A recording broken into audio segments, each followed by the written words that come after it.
Here is something worth sitting with for a moment. Every university in the world, every single one, traces its existence back to one man and one garden in ancient Athens. Every time a Western court of law insists that truth matters more than power, it is repeating an argument first made in that same garden. Every time someone looks at a corrupt government and thinks there has to be a better way, that thought has a shape, and that shape was given to it by one person more than 2,000 years ago. His name was Plato, and the strange thing, the thing that makes his story genuinely worth staying up to hear, is that Plato spent most of his life trying to change the world directly. Through politics, through the courts, through kings. He tried 3 times to turn his ideas into reality. He failed every time. He was nearly sold into slavery. He watched his teacher executed by the city he loved. He watched his best friend's political experiment end in assassination. Every attempt at the real world collapsed. And yet, the ideas he wrote down in frustration, in grief, in the stubborn refusal to accept that the world couldn't be better, those ideas never stopped. They are still moving. Right now. Through every classroom, every courtroom, every argument about justice that anyone has ever had in the Western world. That is what I want to tell you about tonight. There is something I find quietly satisfying about working with my hands in the evening. The workshop settles around you. The tools have weight. The wood has its own language, its own resistance, and its own give. Time moves differently here. Slower, in the way that time moves when you're paying close attention to something real. So pull up a chair, or close your eyes, or let the sound of this carry you wherever you're going tonight. I want to tell you the story of Plato, not the statue, not the textbook, the man. What he saw, what he lost, what he built from the ruins of everything he lost, and why, more than 2 millennia after he died in his sleep in a garden outside Athens, his ideas are still the most alive things in the room. Let's begin. Athens in 428 BC is a city that believes it is the center of the world, and in some respects, it is right.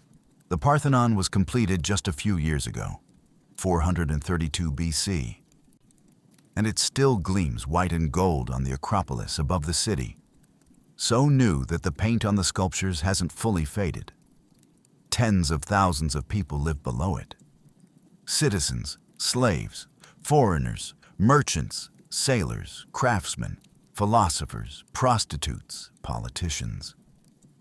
The harbor at Piraeus is one of the busiest in the Mediterranean. Ships come in from Egypt carrying grain, from the Black Sea carrying timber and fish, from the islands carrying wine and oil and dyed cloth. The Agora, the public square at the heart of Athens, is a continuous performance of human commerce and argument. Every morning, every afternoon, everyone talking at once. The city smells like olive oil and wood smoke and the sea. In summer, it is hot and dry, and the dust rises from the unpaved streets.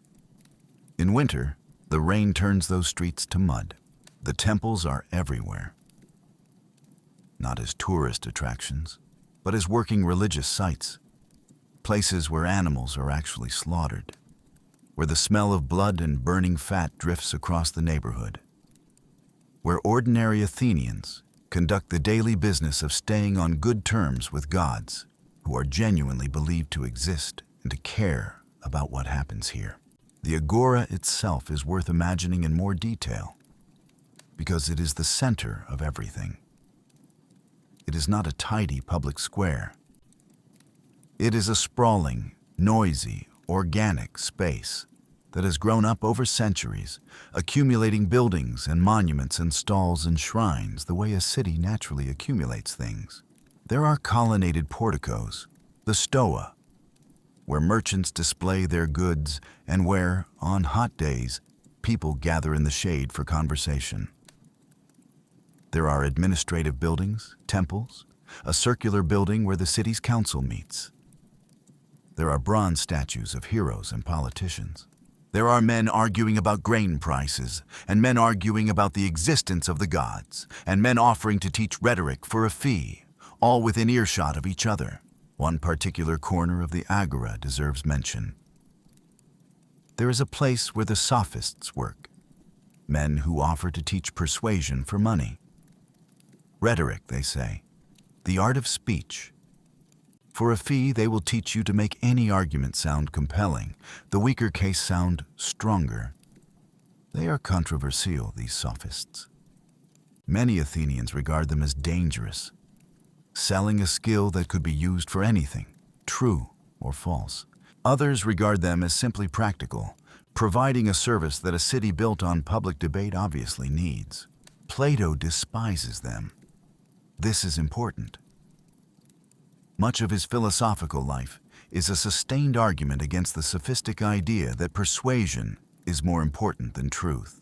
He will spend decades insisting that knowing the right thing and being able to argue for anything are not the same skill.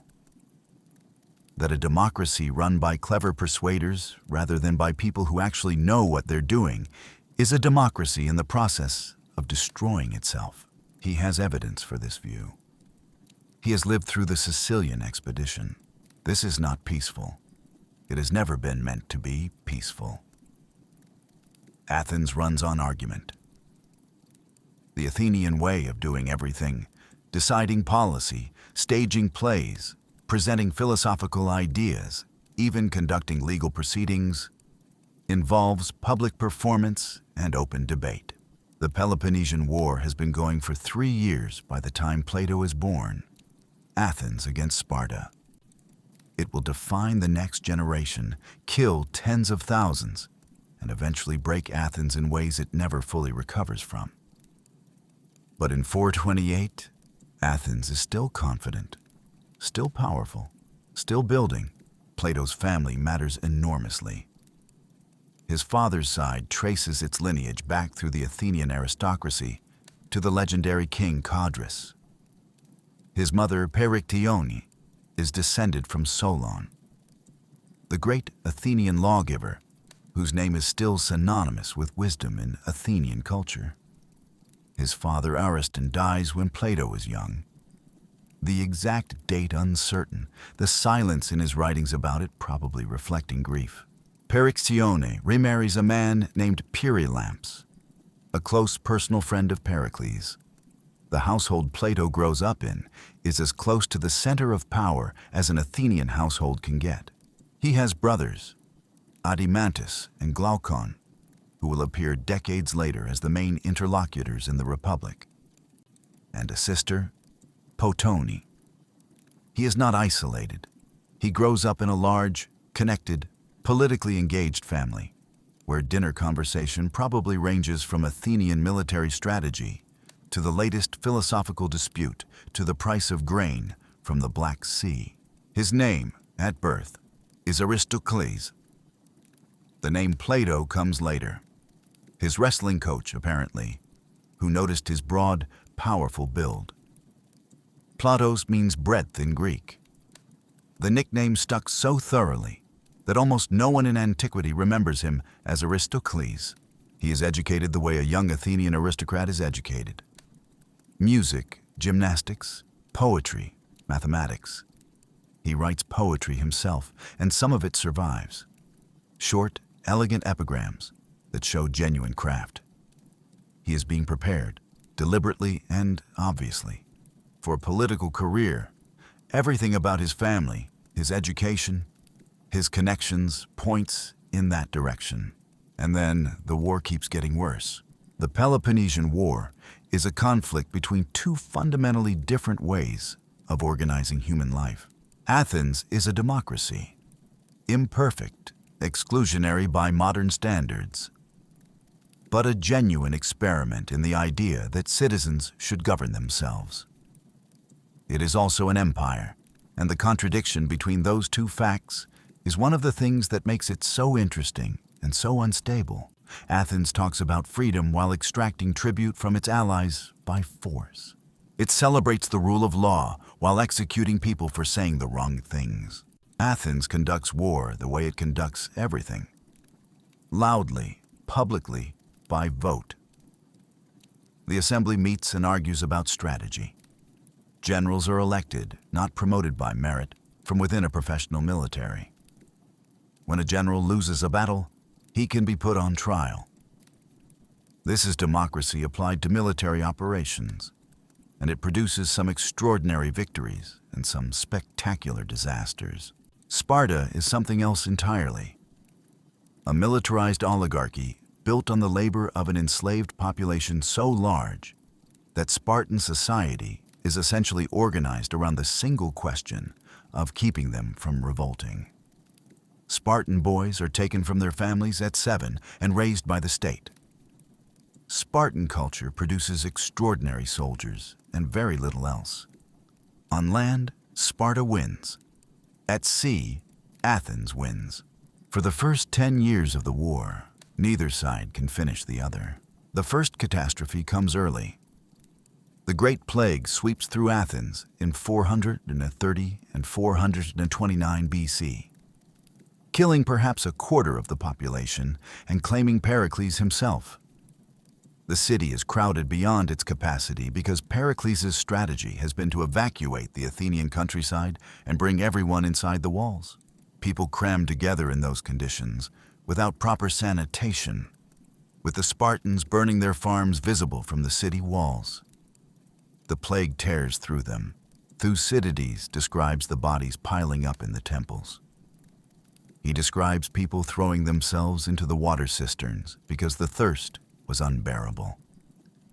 He describes the social breakdown, people abandoning the dying, abandoning the religious customs around burial, abandoning any pretense that the rules of civilized life still applied.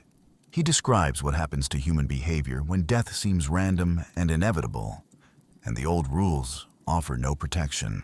The plague does something else to Athens beyond the immediate death toll. It breaks something psychological. There is an assumption that underlies civic life in any city, that the rules of human behavior exist because they produce good outcomes, that kindness is rewarded, that honesty is beneficial, that piety protects you. The plague makes all of this seem false. The pious die the same as the impious. The kind die the same as the cruel. People who have followed all the rules are dying in the streets, and people who have broken every rule seem to survive just as well. Thucydides is almost clinical in his description of the resulting lawlessness. People decide, he says, to seek short-term pleasure because long-term consequences seem meaningless when death might come tomorrow. Respect for law declines because you might die before your punishment arrives. Religious observance declines because the gods aren't obviously helping. The social fabric tears. Athens survives. It rebuilds. But it does not forget. The memory of that breakdown, the knowledge that the rules of civilization rest on a foundation that can crack under sufficient pressure, is part of the cultural atmosphere Plato grows up in. And it feeds directly into one of his most persistent questions.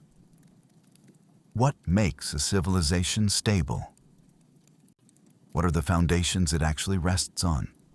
Are they strong enough? Plato is born during the immediate aftermath of this.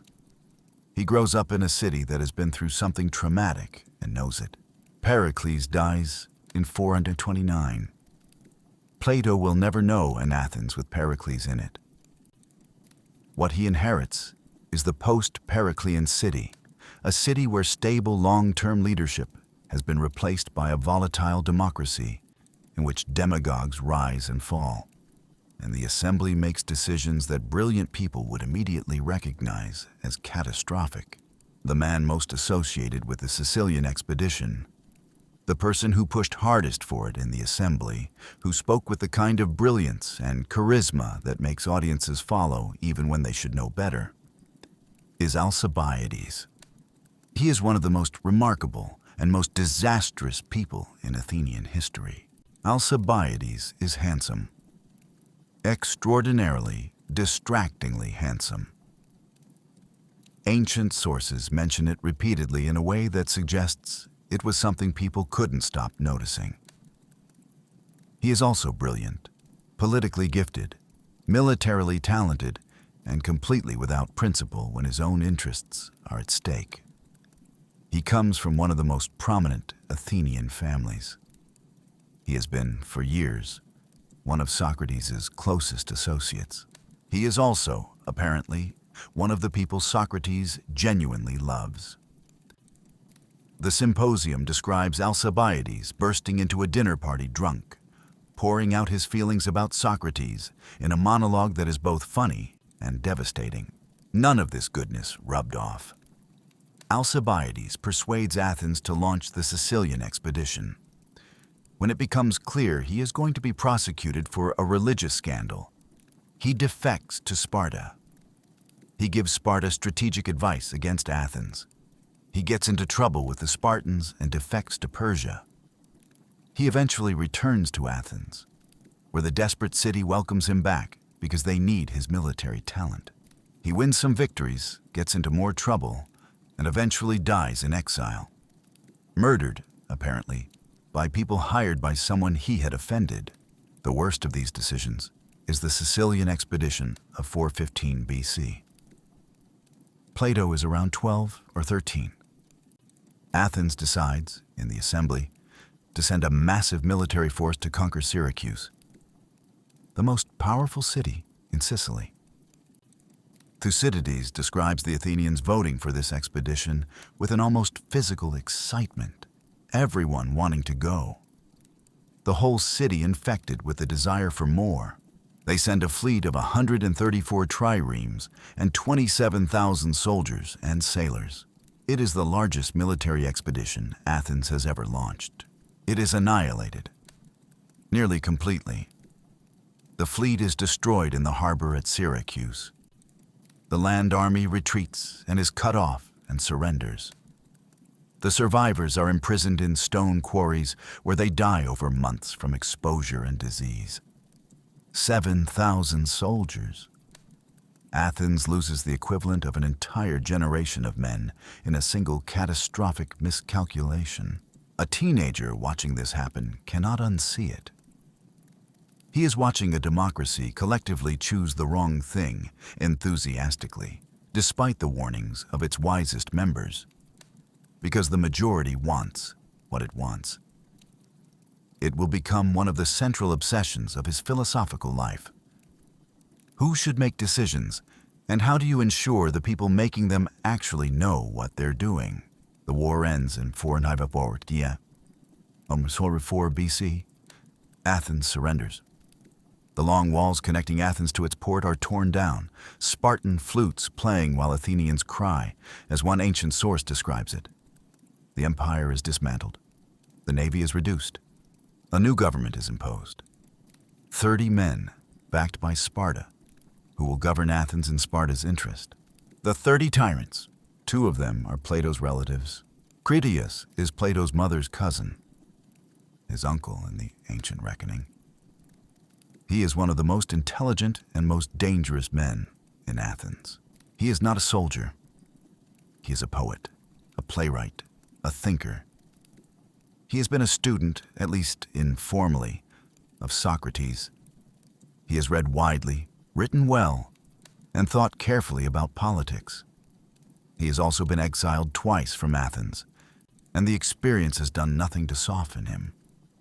He believes Athens has been destroyed by democracy, by the rule of the ignorant, the emotional, the easily manipulated masses. What Athens needs, he has concluded, is what Sparta has. Firm rule by people who actually know what they're doing. This is not an irrational position, given what Plato's generation has watched Athens do to itself.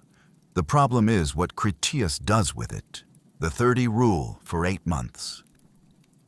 In those 8 months, they execute approximately 1,500 people. They confiscate property. They exile thousands of Democrats. They use a force of Spartan soldiers as their enforcement arm. The city that prided itself on freedom is turned, almost overnight, into a place where people are afraid to be seen talking to the wrong person. Critias is ideologically committed to the terror in a way that others are not. He genuinely believes that what he is doing is necessary, and this makes him more dangerous than men who are merely greedy or ambitious. He has a theory of governance, a real one, and he is implementing it. What makes this particularly painful for Plato is that he can understand the argument, not agree with it, but understand it. Critias is not stupid. He has reasons. The problem is that the reasons, however internally coherent, lead to atrocities. And the test of any political theory is what it produces in practice, not how well it reads in the abstract. The 30 invite Plato to join them. He is young. He is connected. He is exactly the kind of well-born, educated young man they want. He considers it. He writes later, in his 7th letter, that he waited to see what they would do, that he hoped they would lead the city toward justice, that within a very short time he could see they were making the previous government look good by comparison. He doesn't join, he watches. What he watches is not easy to describe without sounding like a political science textbook. So let me try to give you a more immediate picture. Athens under the 30 is a city where people stop talking in public. The agora, which has always been the noisiest place in Greece, becomes quieter. People buy what they need and leave. The sophists and philosophers and debate for hire people who have always occupied its corners are no longer there. The stoa, the covered walkways where Athenians have always gathered to argue, are empty by midday. People eat at home. Visits between friends become careful affairs where both parties are aware that someone might be watching and reporting.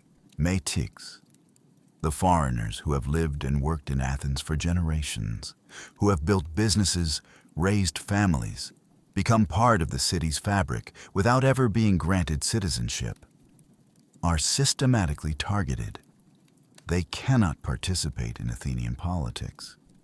They have no vote, no voice, no protections. They are, for the 30's purposes, the easiest targets.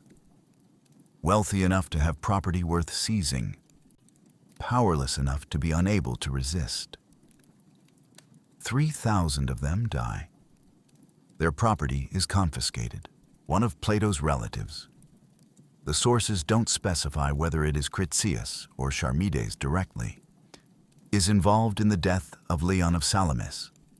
Leon is a prominent, wealthy, respected man. He is targeted not because he has done anything wrong, but because he has money, and because eliminating him removes a potential future critic. The order goes to Socrates and 4 others. Go to Salamis, bring Leon back, and what will happen to him will happen. The 4 others comply. Socrates goes home. One of the things he watches is the 30 sending Socrates an order, along with 4 other men, to arrest Leon of Salamis, a wealthy Athenian they want to eliminate and whose property they want to seize. The others comply. Socrates goes home. It is an act of quiet refusal that Plato will describe decades later with clear admiration. Socrates walks away from an order he considers unjust, without drama, without rhetoric, simply because he considers it unjust. The 30 collapse in 403 BC. Democratic exiles return from outside Attica and defeat the forces of the 30 in a series of small military engagements. Critias is killed in the fighting. Charmides dies with him. The democracy is restored, with a general amnesty, an explicit agreement that past political crimes will not be prosecuted, that Athens will try to move forward. Plato cautiously hopes. Then the democracy puts Socrates on trial. Before we get to the trial, we need to understand who Socrates is. because Plato will spend the next 50 years of his life writing about him. And you need to understand why before you can understand anything else. Socrates in 399 BC is 70 years old. He is a small man, short, stocky, with a snubbed nose, protruding eyes, wide nostrils. His contemporaries describe him as looking like a satyr, one of those half-human, half-animal figures from Greek mythology. He goes barefoot in all weather. He wears the same rough cloak year-round. He has a wife named Xanthippe and 3 sons. He is not wealthy. He does not have what we would recognize as a career. He spends his days in the agora, in the gymnasiums, in private houses, talking to people. He moves through the city the way an idea moves through a conversation, unpredictably, following whatever thread seems most interesting, going wherever the argument leads. He has no fixed schedule, no office, no official role. He has decided that the life of the mind is the only life worth living, and he has arranged his circumstances accordingly. What does he actually do? He asks questions. This sounds simple, and it is not.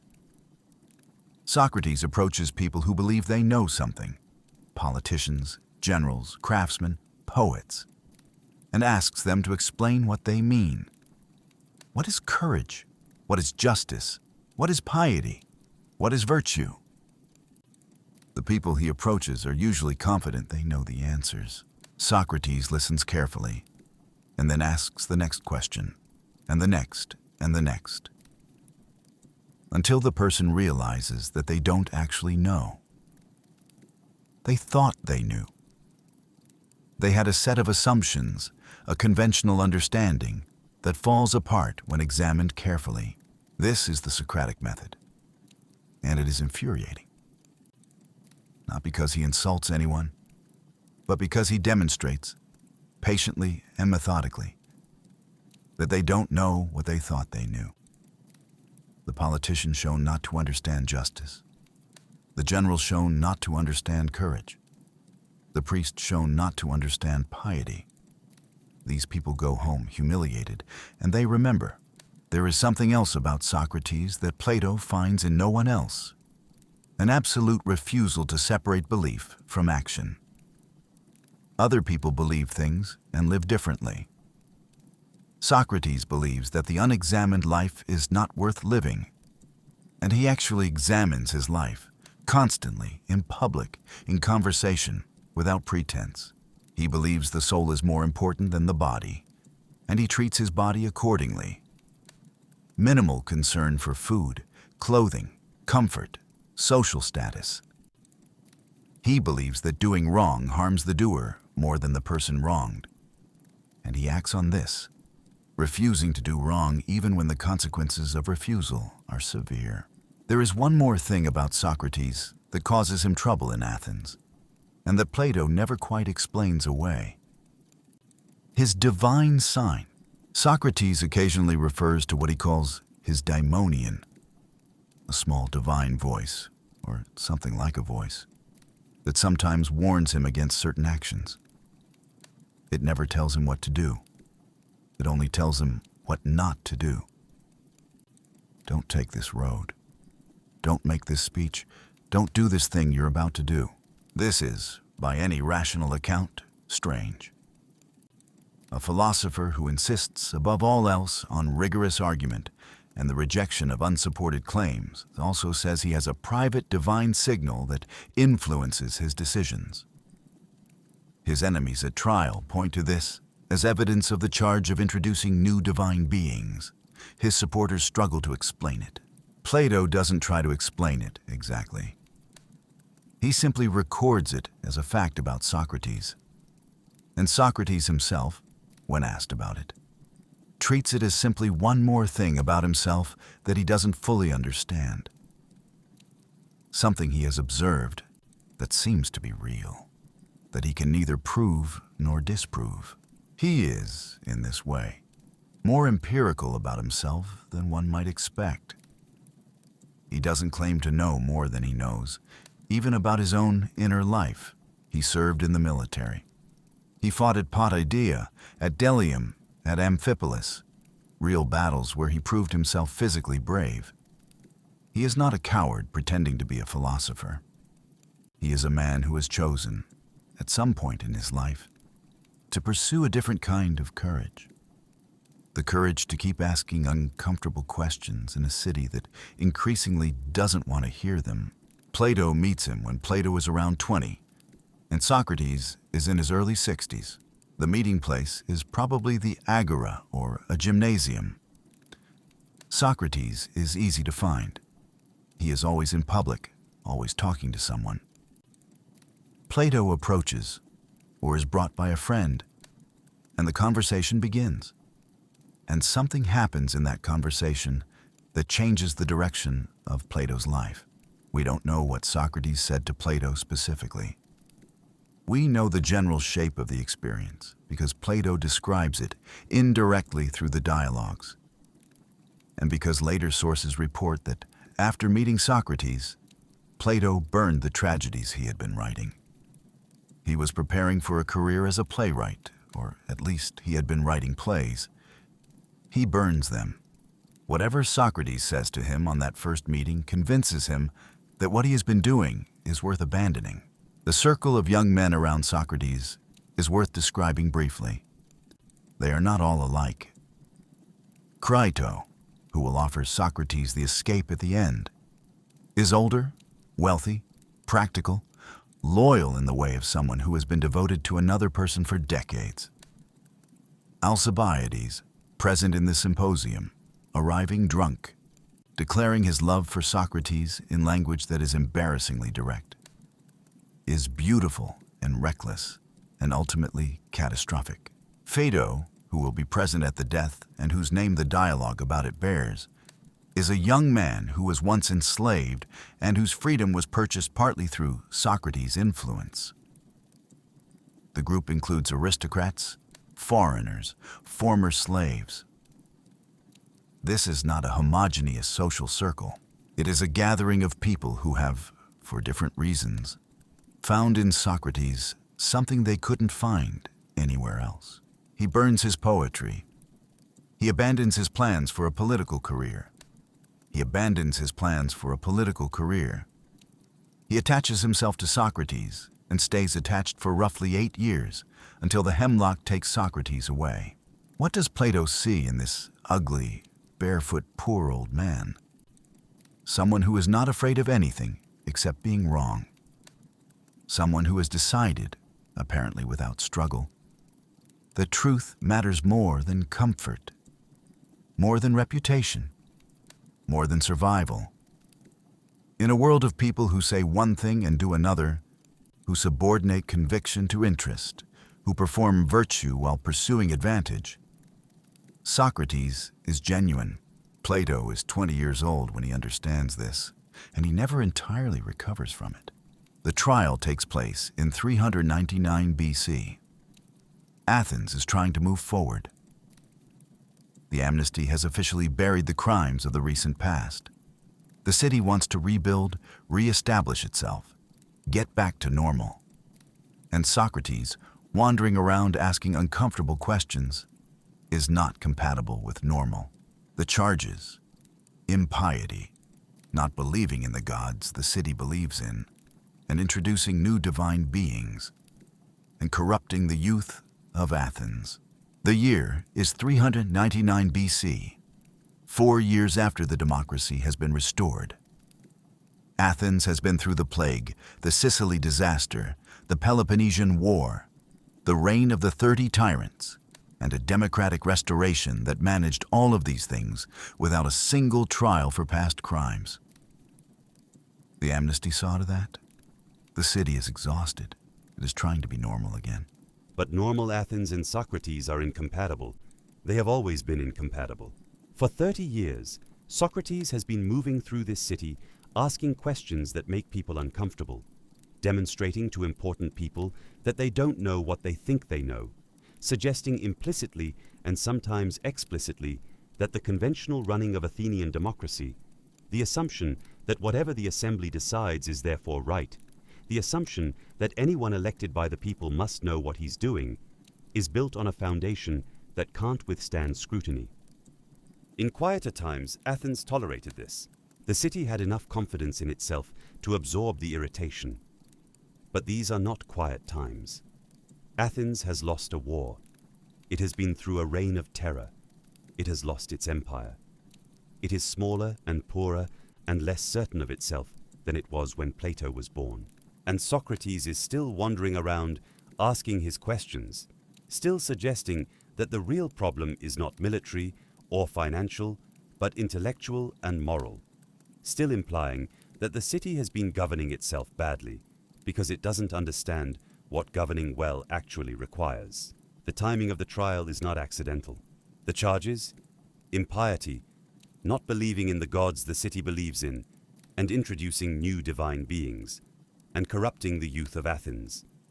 The accusers are three men: Meletus, a poet; Anytus, a tanner and prominent Democrat who is probably the driving force, a practical man who genuinely believes Socrates has been a harmful influence; Lycon, a rhetorician. The charges are carefully chosen. Impiety is serious in Athens, not because Athens is a theocracy, but because the gods are believed to be genuinely involved in the city's welfare.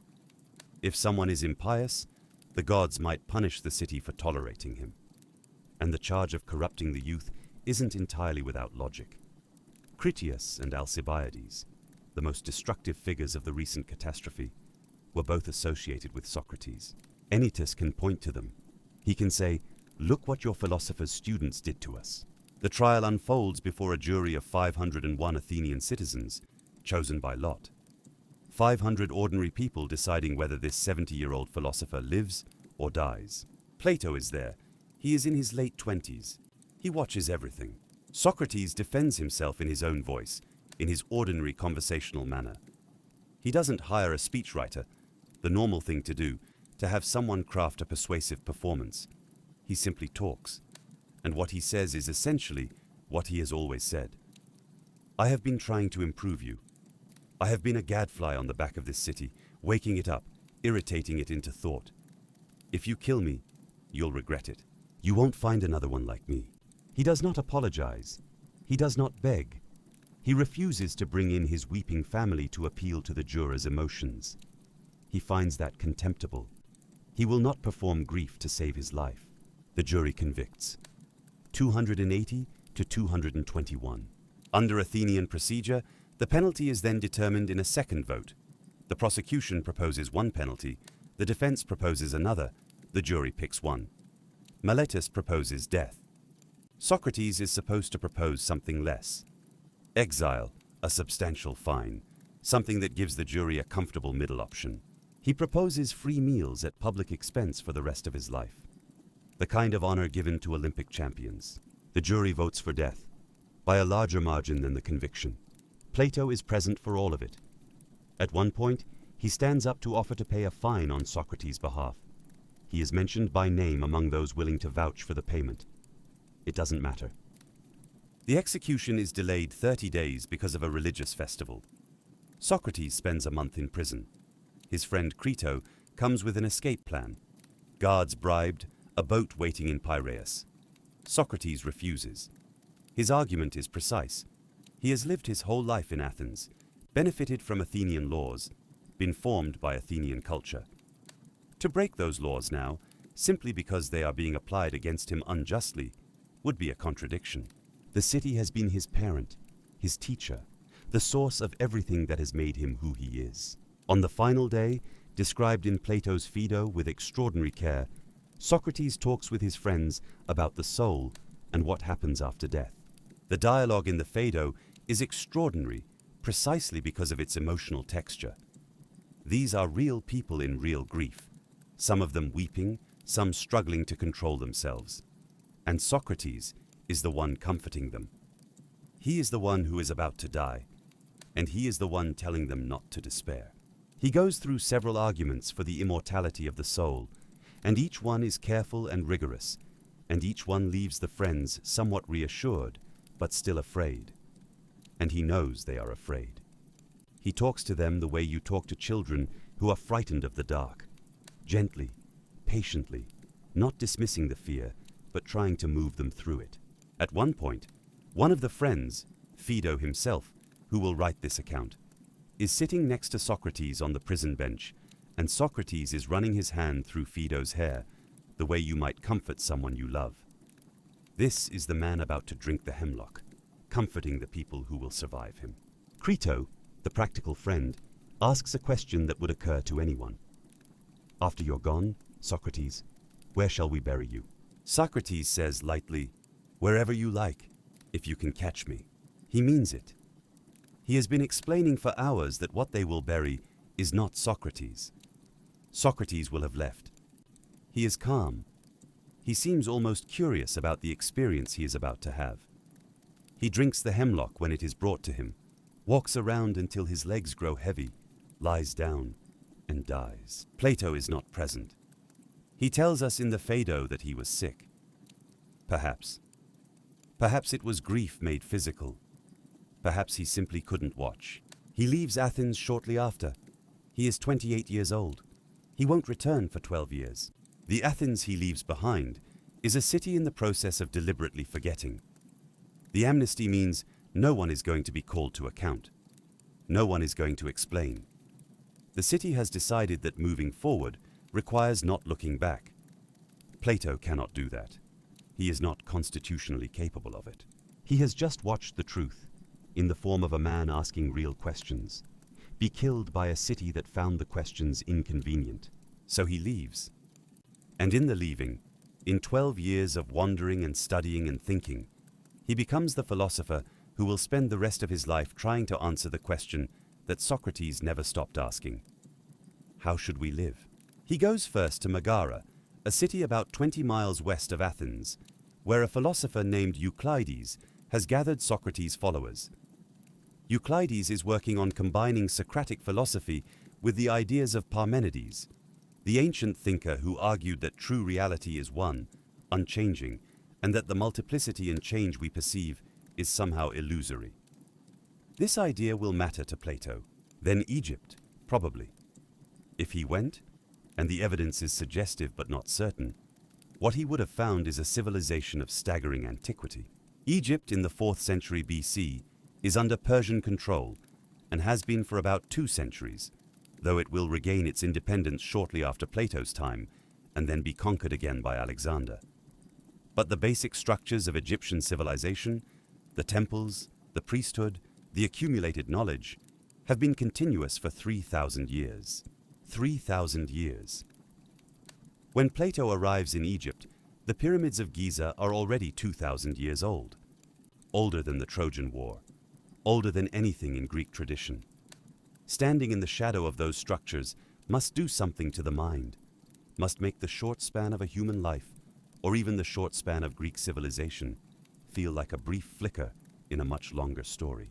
The Egyptian priests are the keepers of an astronomical tradition of extraordinary precision. They have been recording the positions of stars and planets for centuries. Their mathematics, particularly their geometric knowledge applied to architecture and land measurement, is sophisticated and practical. What they have is different from what the Greeks are doing with mathematics. Less interested in proof for its own sake, more interested in useful application. But it is impressive in its own way, and Plato absorbs it. One thing Plato almost certainly learns from the Egyptians, or at least has confirmed by them, that civilization takes a very long time to build and can be destroyed very quickly. The Egyptians have seen dynasties rise and fall. They have survived invasions. They have watched conquerors come and go while the temples and the priesthood and the records remain. They have a perspective on time that Greeks, with their short historical memory, don't naturally have. A mathematical and astronomical tradition far older than anything in Greece. The Egyptians didn't do philosophy in the Greek sense, but they had something else. A sense of the sacred connected to number, to order, to the hidden structure beneath the surface of things. Plato later writes about Egypt with obvious respect. Cyrene, on the North African coast. There he studies mathematics with a geometer named Theodore. Theodore introduces Plato to some of the open problems in mathematics of the time. Questions about irrational numbers, about the relationship between different kinds of quantities, about the geometry of three-dimensional figures. These are not simple puzzles. They are questions at the frontier of what mathematics can do. And what Plato finds in them is something that will shape his thinking forever.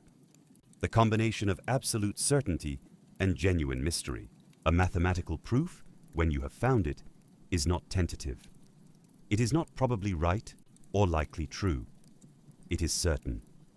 You have followed a chain of reasoning from premises that cannot be doubted to a conclusion that cannot be doubted, and you know, with a certainty that no empirical observation can provide, that the conclusion is true.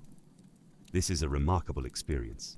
Most of what we know imperfectly, approximately, subject to revision. Mathematical knowledge is different.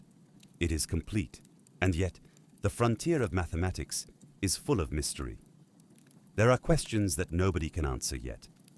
There are truths that exist somewhere, that are as certain as anything can be, but that no one has yet found a proof for.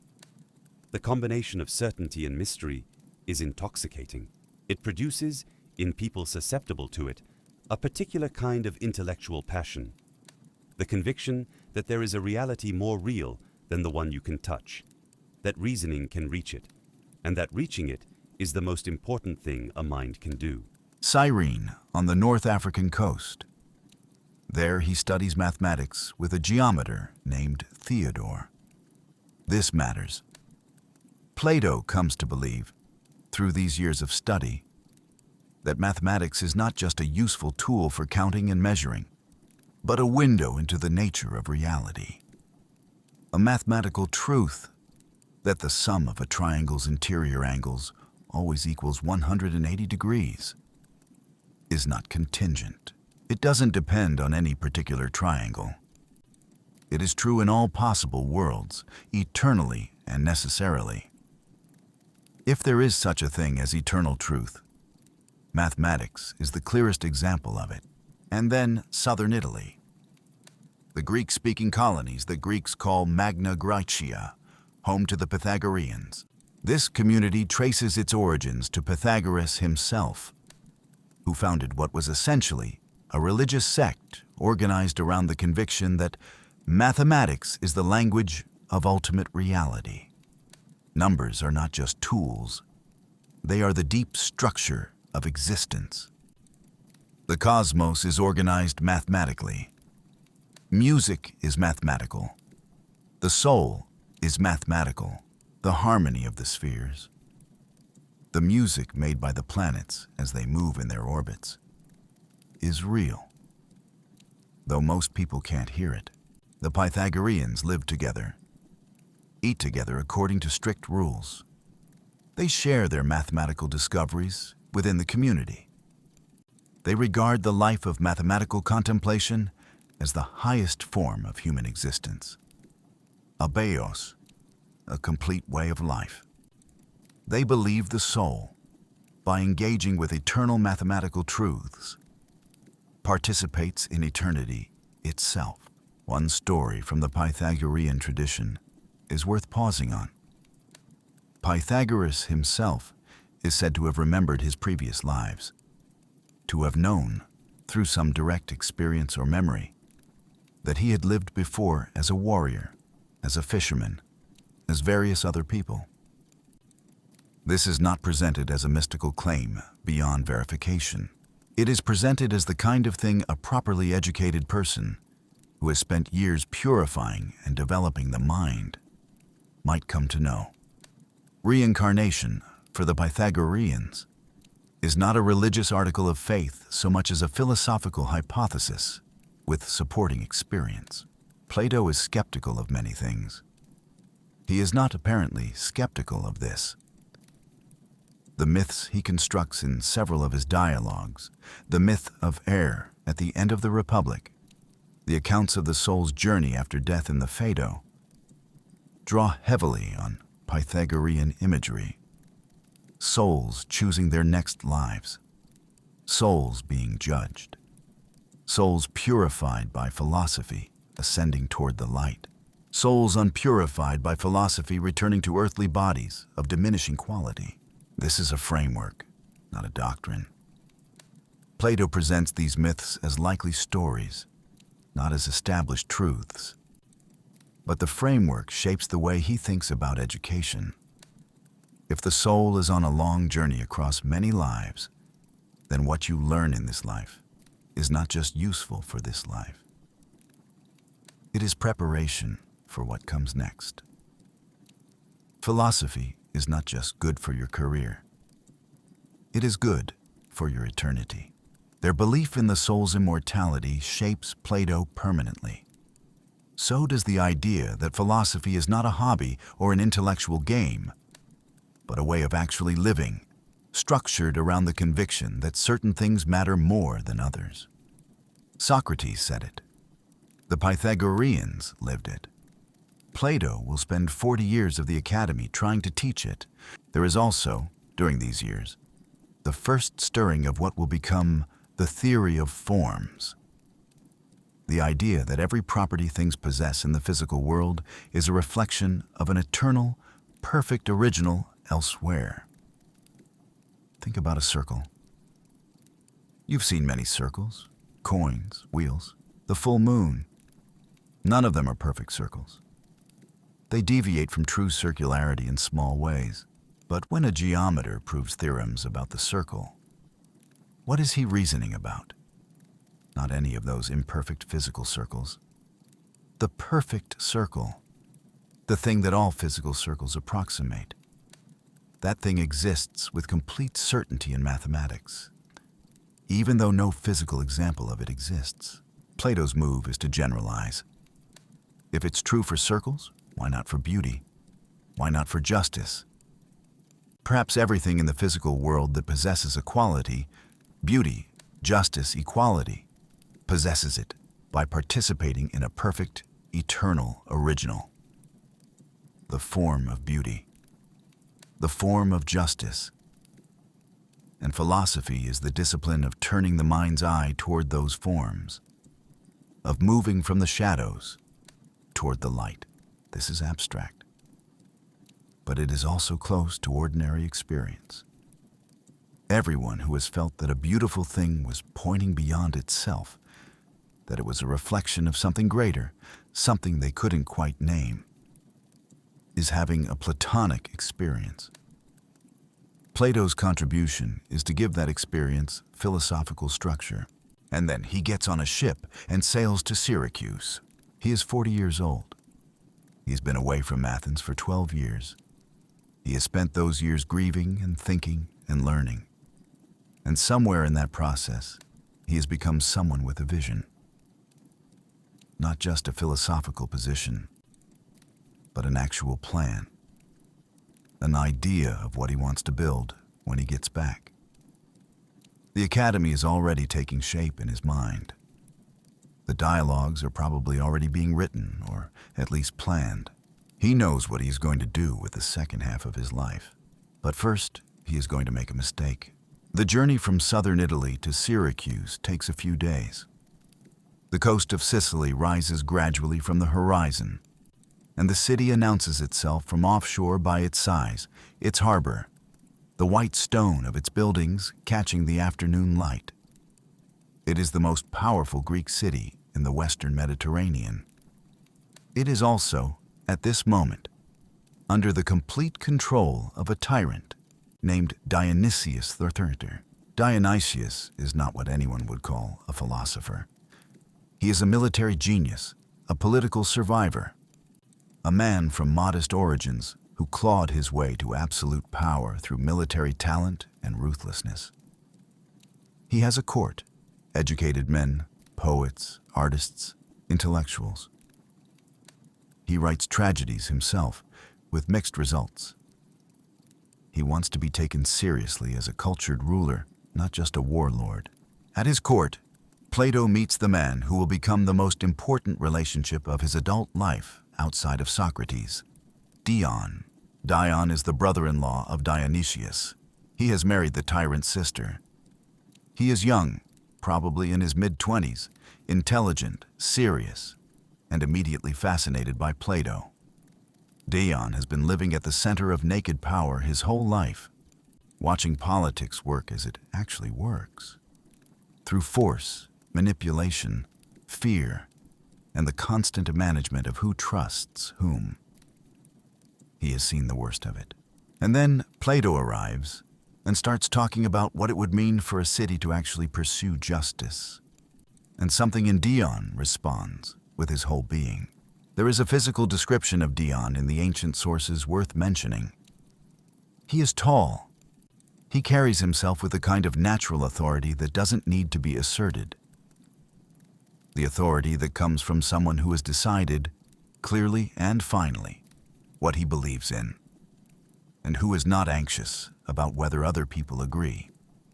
He is serious in a way that can read as coldness to people who don't know him, and warm to people who do. He has the manner of a man who has thought carefully about things and is not particularly interested in wasting time on things that don't matter. Plato, meeting him at 40, recognizes something. He has met many people who are close to power. He has grown up among them, his family, his connections, the whole world of Athenian political life.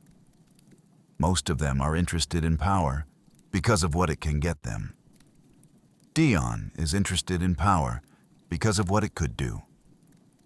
He wants to make Syracuse a better city. He wants to govern it justly. He wants to know what justice is so that he can actually implement it. These are not common desires in the courts of tyrants. In Plato, Dion sees a philosopher who could actually help make a city better. In Dion, Plato sees the possibility he has always dreamed about. A man close to power who might actually be guided by philosophy rather than by appetite and fear. The relationship between Plato and Dion is one of the most important and most tragic in Greek history. Dion becomes Plato's student and his champion. He will spend the rest of his life trying to turn Plato's ideas into reality in Syracuse. He will fail, but the failure will take decades. And along the way, it will pull Plato back into the real world, the dangerous, disappointing, irreducibly human real world. Not once, but 3 times. On this first visit, Plato apparently tries to make the argument for philosophical governance to Dionysius III himself. It doesn't go well. The tyrant is not looking for a teacher. He is not interested in being told that true happiness comes from virtue and justice rather than from unlimited power. He is dismissive. He may be insulted. What happens next is disputed by the ancient sources but agreed upon in its general outline. Plato, leaving Syracuse, ends up in serious danger. One version says Dionysius hands him over to the Spartan ambassador, who takes him to Aegina and sells him as a slave. Another version is less dramatic. But what isn't disputed is the resolution. A man named Aniceris of Cyrene pays the ransom, around 20 minas, a significant sum, and sets Plato free. When Plato's Athenian friends later try to reimburse Aniceris, he refuses. He says that Athenians are not the only people who have the privilege of doing good for Plato. Plato, 40 years old and freshly freed from potential slavery, sails back to Athens. The psychological effect of the near enslavement is hard to overstate. He is a man who has spent his entire life in a world defined by status. Aristocratic family, prominent connections, the natural assumption that his intelligence and birth gave him a particular place in the social order. He has now been, at minimum, in serious danger of being sold as a slave. Reduced to the most powerless category of person in the ancient world, a category not of poor citizens or disenfranchised foreigners, but of owned property. This does not humiliate Plato exactly. He will later write about the episode with a certain detachment, as though it is simply a thing that happened to him. But it clarifies something. The world of power and status that he grew up in, that he was born into, that he has spent his adult life navigating, it is arbitrary. It rests on nothing more permanent than force and fortune. The aristocratic family, the connections, the education, none of it protected him when it came down to it. Only the chance intervention of a man named Aniceres, a stranger from Cyrene, saved him. He is going to build something, not a palace, not a political party, not an army. Something that can't be sold or exiled or executed, something that will outlast him.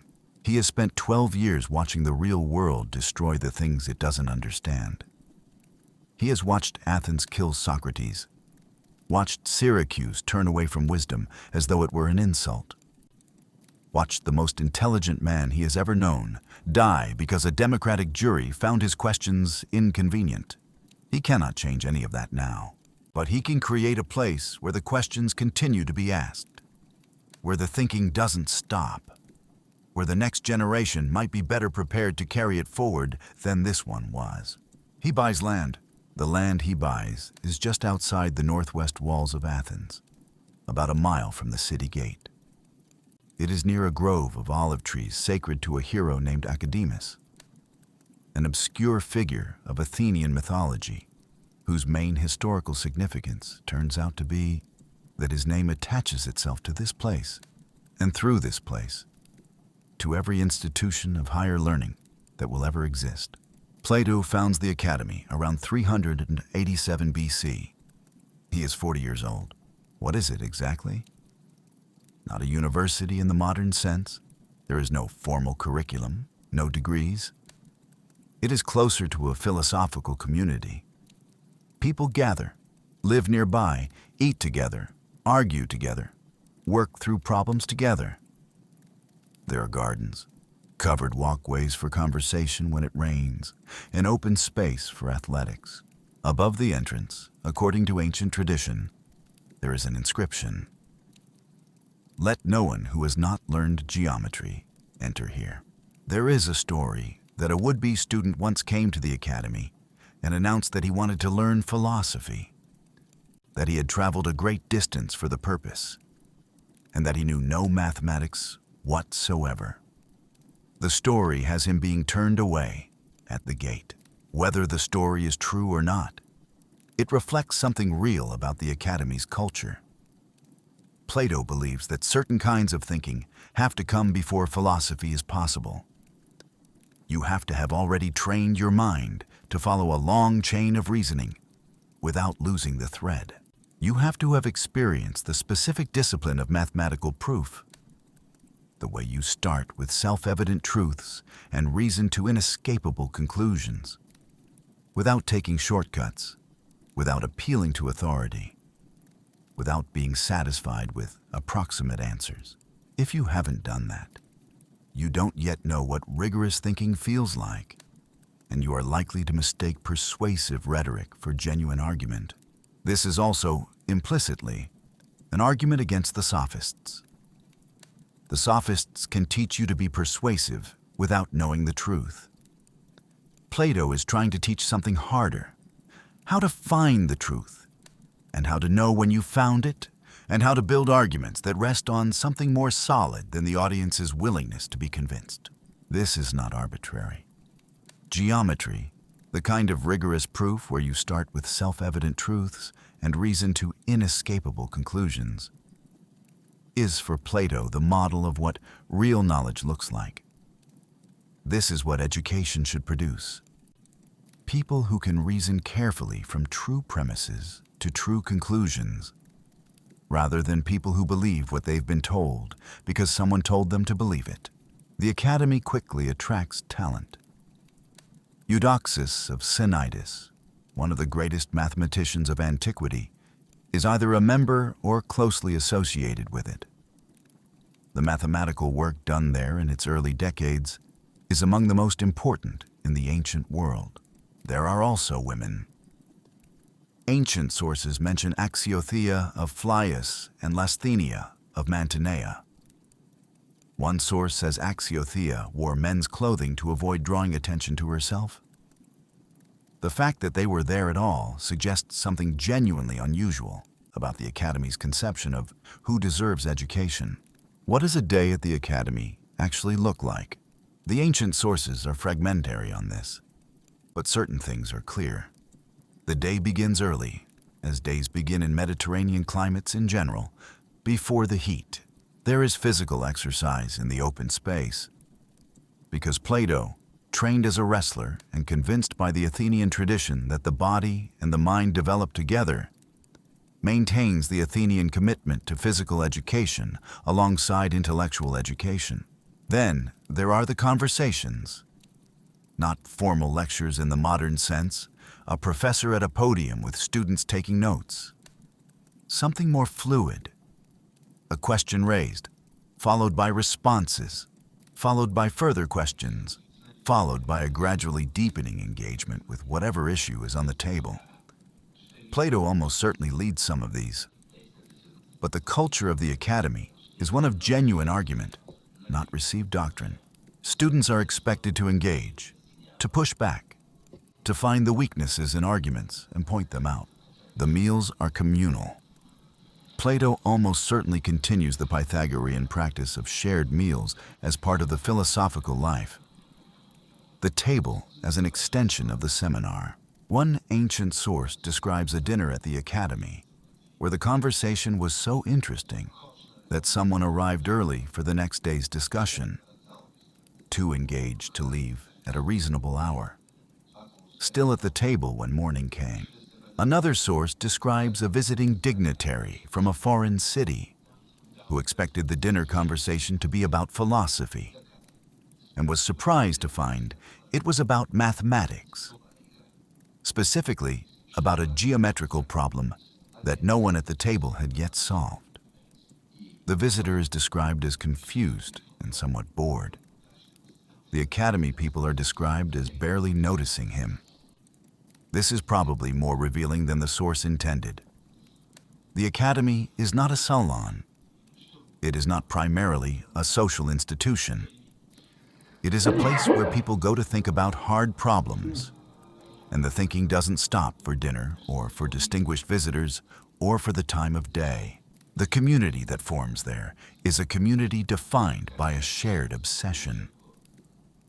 The conviction that certain questions matter more than anything else, and that the life organized around trying to answer them is better than any other life available. This is also, one suspects, somewhat exhausting to live near if you are not one of the obsessed. Eating together creates a kind of community that eating separately doesn't. The conversations continue over food. Someone says something interesting, and everyone's attention shifts. This is what a philosophical community looks like from the inside. While he runs the academy, Plato is also writing. The dialogues are not academic papers. They are dramatic conversations, almost theatrical in their construction, with characters who have distinct personalities and real historical identities. When Socrates in the Republic starts to explore what justice might be, he is not a mouthpiece for Plato's conclusions. He is a character in a drama, making arguments, meeting objections, being surprised by where the conversation goes. This makes the dialogues endlessly rereadable. You are not being told what to think, you are being shown how to think. But before describing the dialogues by category, let me give you one specific example of what they actually are. In practice, the symposium is set at a dinner party celebrating the playwright Agathon's victory in a dramatic competition. The guests decide, for health reasons, to drink moderately and instead take turns making speeches in praise of Eros. Love.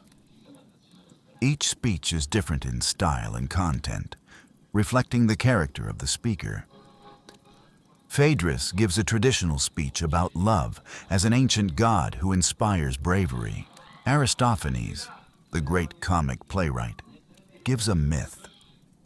Humans were originally spherical creatures with 4 arms and 4 legs, and the gods split them in 2. And what we call love is the search for our other half. Socrates, when his turn comes, claims he doesn't know how to give a speech about love, and instead reports a conversation he once had with a woman named Diotima, who taught him what love actually is. Diotima, a woman teaching Socrates. In a dialogue that also features Alcibiades stumbling and drunk at the end and declaring his love for Socrates in language that is funny and painful and entirely recognizable. This is Plato, not a textbook. A dinner party, a drunk general, a mysterious female philosopher, a comic playwright describing spherical ancestors, and underneath all of it, a serious argument about what love is and where it leads. The early dialogues, the Apology, the Credo, the Euthyphro, are closest to the historical Socrates. They tend to end without firm answers. Socrates asks what piety is. They work through various definitions. Each one turns out to be inadequate. And the dialogue ends with everyone agreeing they don't know. This is called aporia, puzzlement. It is not failure. It is the beginning of genuine understanding. The moment you realize you don't know what you thought you knew is the moment real learning becomes possible. Then something changes in the middle dialogues. The questions get bigger, the answers get more ambitious, and Plato starts trying to answer the question that Socrates raised but never resolved. What is justice, really? Let me tell you how the Republic begins. It is a dialogue written in the first person. Socrates is telling the whole thing as a story. This conversation happened yesterday, he says, and I want to tell you about it. This narrative frame matters. Plato is not writing a treatise. He is not presenting conclusions. He is presenting a long conversation in all its twists and reversals and moments of genuine uncertainty, as though you are sitting at the table where it happened.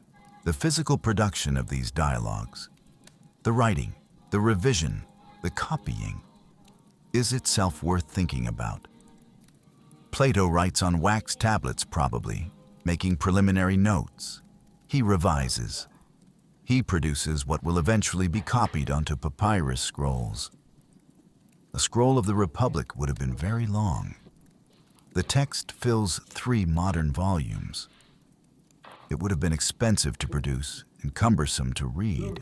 You unroll it with one hand and roll it back with the other as you read. The physical experience of reading a Platonic dialogue in antiquity is nothing like reading a book today. And yet, people did it. They copied the dialogues. They passed them around. They read them and argued about them and wrote responses. The dialogues were not just philosophical documents. They were, in a real sense, literature. They had characters and drama and humor and tension. Thrasymachus stomping out of a debate. Socrates claiming to know nothing while systematically demolishing everyone else's positions. Alcibiades bursting drunk into the symposium and delivering a speech that is both confession and love letter. These are literary achievements, not just philosophical ones. It's not a lecture, it's a dinner party. Socrates has gone down to Piraeus, the port city connected to Athens, for a religious festival. On his way back, he runs into some friends who insist he come to dinner at the house of an old man named Cephalus. They settle in. Wine is poured. Someone mentions justice. Cephalus says justice is simple. Pay your debts, be honest. Socrates asks one question. If you borrowed a friend's weapon when he was sane and he comes to collect it in a murderous rage, would it be just to return it? Cephalus can't answer that. His son Polemarchus takes over. Then a sophist named Thrasymachus takes over from him, and Thrasymachus is where it gets interesting. Thrasymachus makes this argument in a way that is clearly designed to shock. He is a professional teacher of rhetoric, a sophist, and he knows that the most effective way to establish yourself in a debate is to say the thing that no one else will say, clearly and confidently, before anyone else has a chance to say something safer and more palatable. Socrates' response is to not be shocked. He says essentially, that's an interesting position. let's examine it carefully. And then he begins asking questions. This is the thing about Socrates that drives people like Thrasymachus insane. You cannot defeat him by being provocative, because he is not provoked. You cannot defeat him by being aggressive, because he is not threatened. You cannot defeat him by claiming authority, because he doesn't care about authority. You can only engage with his questions. And once you engage with his questions, you are in his territory, playing his game, and the game always ends the same way. With you realizing that you don't know what you thought you knew. He says, justice is simply what serves the interests of the stronger party. The powerful define justice to suit themselves. Always has been, always will be. What you call justice is just the ideology of whoever happens to be in charge. This is a serious argument. A lot of people implicitly believe it, even if they wouldn't state it so baldly. And Socrates, and Plato behind him, spend the rest of the Republic 300 pages trying to show that Thrasymachus is wrong. Not just that his position is unpleasant, that it is philosophically incorrect, that a person or a city that pursues injustice is actually harming themselves in ways they don't understand. The argument develops gradually. Socrates proposes they stop trying to define justice in a single person because the scale is too small, like trying to read small print without your glasses. Instead, let's imagine a city and look for justice there, where it is larger and easier to see. The city, he says, comes into existence because no single person is self-sufficient. You need farmers and craftsmen and merchants. As it grows, you need defenders. And then people who understand what the city is actually for. 3 kinds of people. Those who understand truth and should govern. Those who are courageous and should defend. Those who produce and should provide. The just city is the one where each does its proper work without overstepping into the others. The just soul has the same structure. Reason governing, spirit supporting reason, appetite accepting appropriate limits. Justice, in both the city and the soul, is a matter of proper order, each part doing what it is fitted to do in harmony with the whole. This is obviously not democracy. Plato has watched Athenian democracy execute Socrates. His political theory is, in a direct and personal way, the answer to that death. Someone has to know what is true before they can govern wisely. The question is how to find them, and how to make sure they actually govern rather than using their position to enrich themselves. But the most famous part of the Republic is not the political theory. It is an image. Imagine a group of people who have lived their entire lives in a cave, chained so they can only face the wall in front of them. Behind them is a fire. Between them and the fire, people walk carrying objects whose shadows the prisoners see projected on the wall. They have never seen the objects themselves, only the shadows. And so they believe the shadows are real, that the shadow of a cup is a cup, that the shadow of a man is a man. Now imagine one of them is freed. He turns around. The fire hurts his eyes. He is confused. These moving objects look less real than the shadows he's known all his life. He is dragged toward the entrance. The light outside is overwhelming. He can't see anything at first. Slowly his eyes adjust. He sees things as they actually are. He sees the sky. He sees the sun. And then he goes back in. He goes back because he remembers the others. He wants to tell them. But when he goes back, he can't see in the dark anymore. His eyes have adjusted to the sun. He stumbles. He looks foolish. When he tries to tell the other prisoners what he has seen, they think he is insane. And if anyone tries to free them and lead them upward, they will kill him. The last line is not subtle. The prisoner who goes back and is killed for it is Socrates.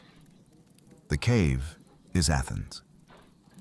The shadows are the conventional beliefs and arrangements that Athens mistakes for reality. The sun is truth. Philosophy is the painful, disorienting, necessary journey from darkness toward light. Plato writes this around 380 BC. He is in his late 40s. Socrates has been dead for 15 years. He is still not done processing it. In 367 BC, Dionysius I of Syracuse dies. He is succeeded by his son, Dionysius II, young, apparently reasonable, or at least pliable.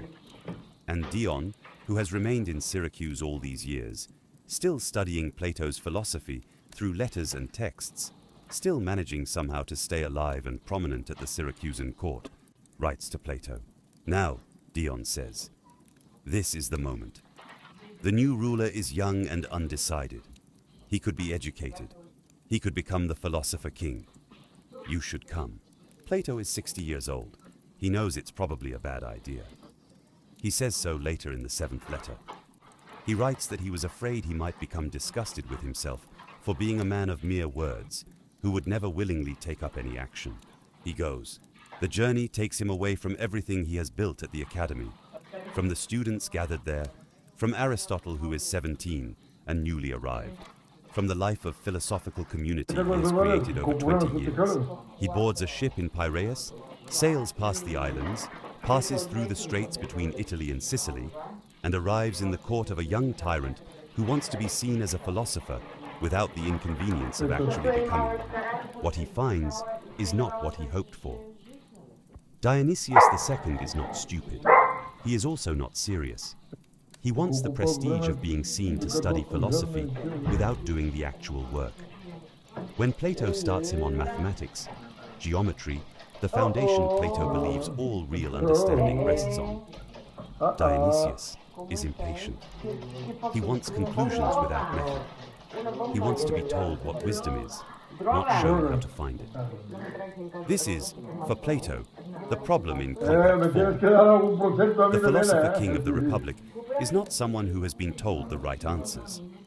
It is someone who has done the philosophical work, who has actually made the difficult journey from convention to understanding. There is no shortcut. You cannot hand someone wisdom. They have to earn it. Dionysius II wants the shortcut. He resents being told there isn't one. The court intrigues are considerable. Other advisors are jealous of Plato's access. They work against him and against Dion. Within a year, Dion is exiled from Syracuse. The charges are vague, almost certainly fabricated. Plato is now a reluctant guest who cannot easily leave, a guest of a tyrant who wants to keep him there. The man who brought him has been expelled. He eventually negotiates his departure. He goes home. He tells Dion, now in exile in Greece, that he will not go back to Syracuse. He has said this before. It won't stick. The academy, in the 360s and 350s BC, is at the height of its influence. Students come from across the Greek world. And in 367 BC, the same year Plato goes to Syracuse for the second time, a 17-year-old boy from the city of Stagira in Macedonia arrives. His name is Aristotle. His father was the personal physician to the king of Macedonia. He died when Aristotle was young. The boy arrives at the academy with an unusual combination of intellectual sophistication. His father's household had a library, uncommon for the time, and genuine hunger. He stays for 20 years. He leaves only when Plato dies. Plato called him the mind of the school, a remarkable thing to say about a student. Aristotle, for his part, clearly loves and admires his teacher. He also, with increasing clarity over 20 years at the academy, disagrees with him about almost everything that matters. The central disagreement is about the forms. Aristotle doesn't doubt that there are real patterns in the world, that all oak trees share something, that justice in one city resembles justice in another. But he thinks those patterns exist in things, not apart from things. You don't need a separate realm of ideal forms to explain why all oak trees are recognizably oak trees.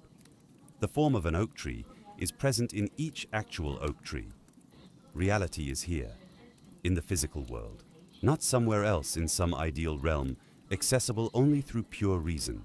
This disagreement, whether universals exist independently of particular things or only within them, sounds like a technical puzzle, and in one sense it is. But it divides everything. Plato's worldview tends toward the contemplative. The truth is elsewhere, reached through mathematics and philosophy, not through examining the messy particulars of the physical world. Aristotle's worldview tends toward the empirical. Truth is found by careful observation of actual things, by categorizing and comparing and reasoning from what you actually see. Aristotle, during his 20 years at the Academy, is doing something that no one at the Academy is quite doing in the same way. He is studying the natural world systematically. While Plato is focused on mathematics and philosophy, on the forms, on the soul, on the structure of the ideal city, Aristotle is collecting specimens. He is dissecting animals and observing how they are put together. He is classifying fish and birds and insects. He is developing what will become the first systematic biology in Western history. He visits the Aegean coast and spends time at Lesbos, where the variety of marine life is exceptional, studying with a care and patience that no one has applied to the natural world before. Plato finds this slightly baffling. He values mathematics because mathematics deals with eternal, unchanging truths, the same circle in all times and places, the same theorem provable from the same axioms. Biology deals with the particular, the variable, the constantly changing. Individual fish are not eternal forms. They live and die and vary from specimen to specimen. For Plato, the messy particularity of the biological world is somewhat beneath the attention of a serious philosopher. For Aristotle, the messy particularity of the biological world is exactly where you find truth. The truth about what fish are is found by observing actual fish, not by reasoning about some ideal form of fish in an abstract realm. This disagreement about where to look for truth is the deepest philosophical difference between them. 2,000 years later, when the painter Raphael decorates the Vatican, he puts Plato and Aristotle at the center of his great fresco of the ancient philosophers. Plato is pointing upward. Aristotle is gesturing down toward the earth.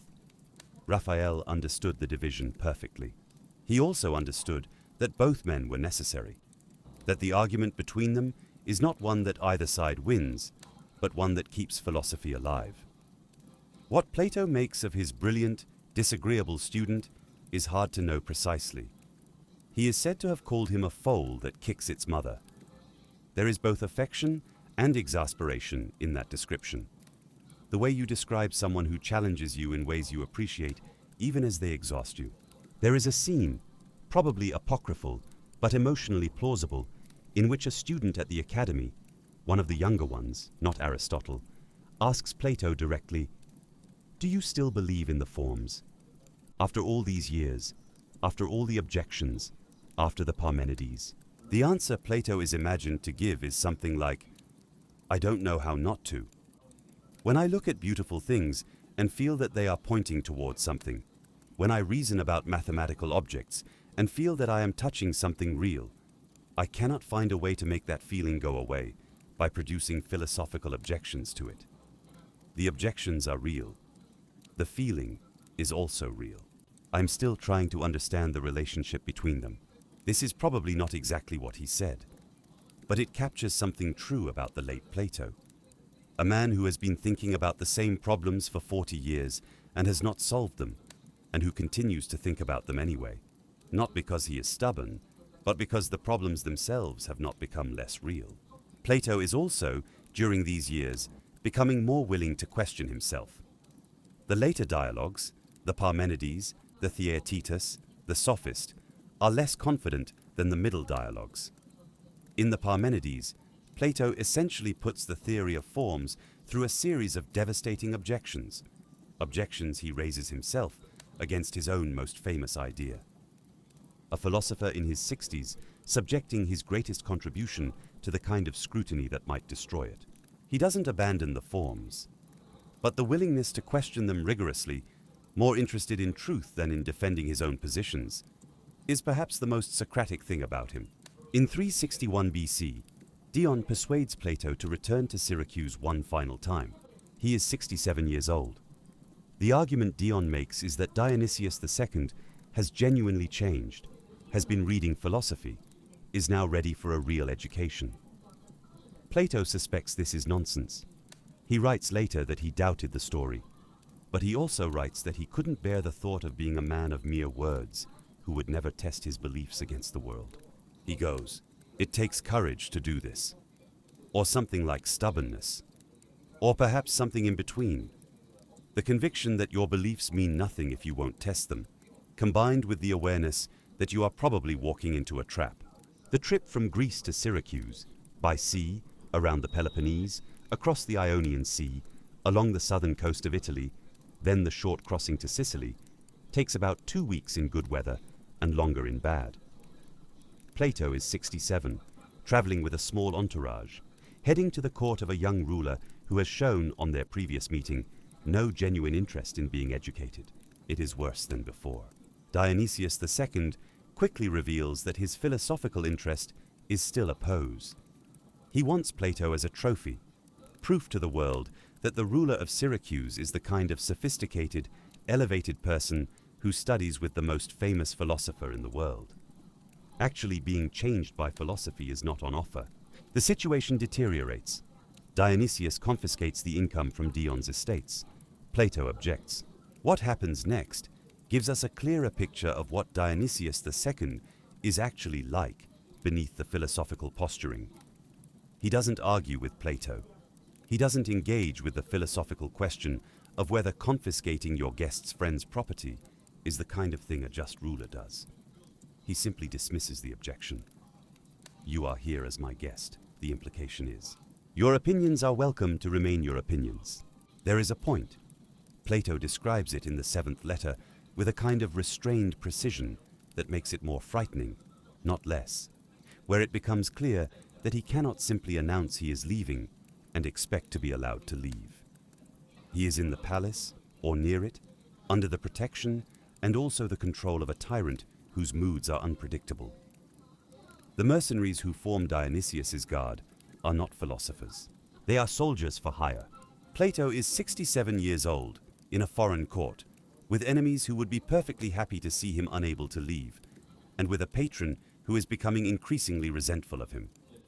He has to be careful about how he navigates this, because there is no cavalry coming. There is only his reputation, his connections, and the slow diplomatic maneuvering of a man who knows that saying the wrong thing could make his situation much worse. The situation deteriorates. Dionysius confiscates the income from Dion's estates. Plato objects. Dionysius dismisses his objections. There are moments when it becomes genuinely unclear whether Plato can leave. He is not exactly a prisoner, but the difference between being a reluctant guest of a tyrant who doesn't want you to leave and being a prisoner is more theoretical than practical.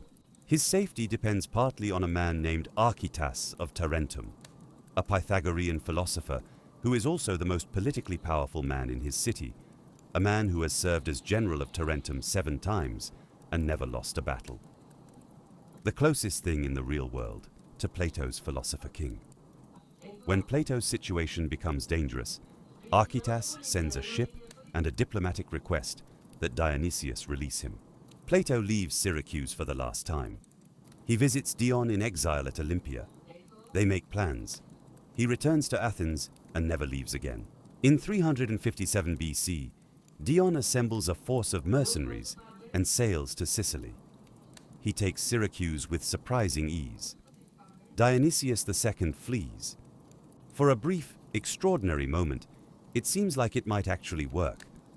The man Plato educated is now the most powerful man in Syracuse. It falls apart almost immediately. Dion is too austere, too obviously superior in manner, too much the philosopher and not enough the politician. His enemies are numerous. The mercenary commander he relied on turns against him. And then, in 354 BC, he is assassinated. The man who kills him is named Callippus. Callippus is Athenian. He studied at the academy. He was Dion's trusted companion. One of Plato's own former students kills the man who was Plato's closest friend in the world. Plato writes a letter to Dion's supporters in Syracuse, the seventh letter, the most personal thing he ever wrote. The letter is long, careful, and surprisingly candid. It describes his 3 visits to Syracuse in enough detail to make clear that he knows how badly things went. It explains his reasoning at each stage, why he went the first time, why he went the second time, despite his doubts, why he went the third time against his better judgment. He is honest about the fact that Dion's death is, in a significant way, the final verdict on a project he has given 30 years of his life to, the project of making philosophy useful in politics. But the letter is not defeated. It is something more interesting than defeated. It is chastened and still believing. He still thinks the principles are right. He still thinks that justice is real, that wisdom is necessary for good governance, that the examined life is better than the unexamined one. He just has better evidence now about how hard it is to move from the principles to the practice, how many things have to go right, how many people have to be the right people in the right places at the right time, how easily the whole project can be destroyed by a single person who studies at the academy and then uses what he learned to assassinate the man who trusted him. The universe, he admits implicitly, does not cooperate with philosophy. And then he goes back to the academy. He talks about his friendship with Dion, about his 3 journeys to Sicily, about the hopes he had and the failures that resulted. He is honest about his errors in judgment. He is not defeated, but he is not pretending that any of this went the way he hoped. He keeps writing. He keeps teaching. The academy is full of students. Aristotle is still there, arguing about the forms. Plato is in his mid-70s, approaching 80. The world he was born into, the brilliant, confident, imperial Athens of Pericles, is gone. He has outlived it by half a century, and what he has to show for it is the academy, still running, and 36 dialogues, which will survive him by far longer than either of them can imagine. Plato dies in 347 BC. He is approximately 80 years old. He has been at the academy for 40 years. He has written 36 dialogues. He has taught Aristotle, who is 37 now, and has been at the academy for 2 decades.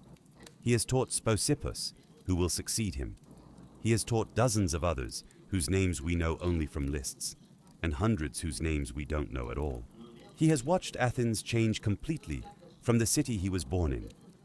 The Peloponnesian War, which started before he was born, has been over for 57 years. The 30 tyrants, Critias, Charmides, have been dead for the same length of time. Socrates has been dead for 52 years. The world of his youth, the confident, imperial, artistically extraordinary Athens of Pericles, is as far in the past as the Civil War is from us. A different world, inhabited by the same city. The ancient sources are pleasant about it. He dies in his sleep. One tradition says at a wedding feast that he attends a celebration, talks with friends, goes to sleep, and does not wake up. Another says he dies on his birthday. He is buried in the academy, in the garden he bought 40 years earlier. Aristotle, who stays until after Plato's death, will leave for Asia Minor and eventually become the tutor of a young Macedonian prince named Alexander, who will conquer most of the known world within 2 decades. Speusippus, Plato's nephew, takes over the academy. What Plato leaves behind is 36 dialogues, preserved complete, an almost miraculous survival rate compared to virtually every other philosopher of antiquity, whose works are known mostly through fragments and second-hand accounts. Plato survives whole because people kept copying him, generation after generation, because these texts seemed too important to let disappear. The academy continues for centuries, nearly 900 years, from 387 BC until the Emperor Justinian formally closes it in 529 AD. 900 years. No institution created before the modern era lasted longer as a continuous center of philosophical inquiry. Augustine, in the 4th century, reaches for Plato when trying to explain how an eternal, perfect God can be related to a temporal, imperfect world. The forms become divine ideas in the mind of God. The soul's ascent toward truth becomes the soul's ascent toward God. The cave becomes a description of the human condition before grace. Plato becomes, as Augustine puts it, a man who would have been a Christian if he had lived a little later. The American founders read Plato. They didn't agree with his politics. His distrust of majority rule was too extreme for men building a republic. But the conversation they were having was shaped by 2,000 years of political philosophy that began with Plato's question, what is justice, and how do we build a city organized around it? Einstein describes his conviction that the universe is fundamentally mathematical, and that mathematical elegance is the most powerful guide to physical truth. That a theory which is mathematically beautiful is more likely to be right than one which is not, even before the experimental evidence comes in. This is a Platonic idea. The form of the universe is mathematical, and the human mind can perceive it. Alfred North Whitehead, a mathematician turned philosopher, which would have pleased Plato enormously, once wrote that the safest general characterization of the European philosophical tradition is that it consists of a series of footnotes to Plato. He means it precisely. Not that Plato was always right. Not that later philosophers were simply commenting on him. He means that the questions Plato raised, what is real, what is true, what is just, what is beautiful, how should we live, what is the soul, what is knowledge, are the permanent questions, the questions that Western philosophy keeps returning to because they never go away. Every generation thinks the previous one has left a mistake somewhere, and every generation goes back to Plato to find where the mistake started and what the right answer might be. The history of philosophy is in large part the history of people arguing with Plato. Aristotle arguing that the forms are in the wrong place. The skeptics arguing that the forms can't be known at all. The Stoics arguing that what matters is not what you know, but how you live. The Neoplatonists arguing that the forms point upward toward a single ultimate principle. Augustine arguing that the form of the good is the Christian God. Descartes arguing that the mind's self-knowledge is the foundation Plato said it was. Kant arguing that the forms of thought are in the mind rather than in a separate realm. All of them in conversation with a man who died in 347 BC. That is what it means to ask the right questions. He means it precisely. The questions Plato raised about knowledge, reality, justice, the soul, beauty, how we should live, are still the questions.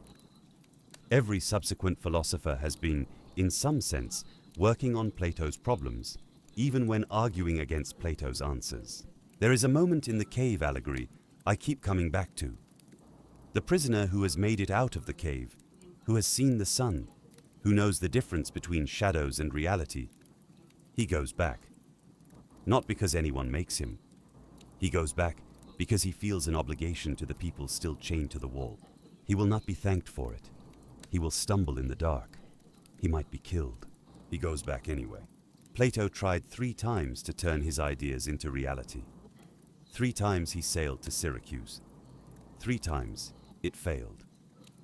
He watched his teacher die for asking questions. He watched his closest friend die for trying to build a just city. He kept asking the questions anyway. He kept writing. He kept building. The wood I work with takes patience. It pushes back. But there is something satisfying about making something carefully, with attention, built to last longer than the moment that produced it. Plato understood that. The dialogues are still here. Good night.